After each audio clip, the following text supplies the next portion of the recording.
আমি নিজে যখন মেয়র ছিলাম দাপুটের সাথে চালিয়েছি, নিজেই পৌরমন্ত্রী, নিজেই মেয়র।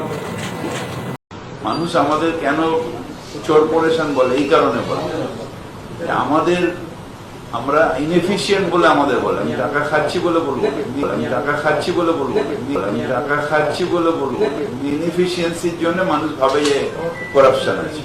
ফিরহাদ হাকিমও পদত্যাগ করলেন মেয়র পদ থেকে পয়সা বাঁচাবার জন্য, ভাবছে কি করলে পয়সা বেঁচে যাবে, পয়সা বাঁচাবার জন্য। অনেক কোটি করে ওরও মানে অনেক পয়সা আছে ওর কাছে। কিরকম, আপনি কত জানেন? দেখুন, ক্যালকাটা কর্পোরেশনের মতন ইললিগাল কনস্ট্রাকশন, আর ক্যালকাটা থেকে বেশি আগুন কোথাও ধরে না। রাতারাতি আগুন ধরে, সুজিত বোসকে নেবায় আর ইললিগাল কনস্ট্রাকশন হয়ে যাচ্ছে। তো অত কোটি কোটি টাকা ওর কাছে আছে, ও ভাবছে রিজাইন দিয়ে হয়তো বেঁচে যাব। ওর মেয়ে কয়েকটা হোটেল খুলেছে, 30টা হোটেল তো আমি জানি দুবাইতে, 30টা হোটেল, দুবাইতে 30টা হোটেল, 30টা চেন অফ হোটেল রেস্টুরেন্ট।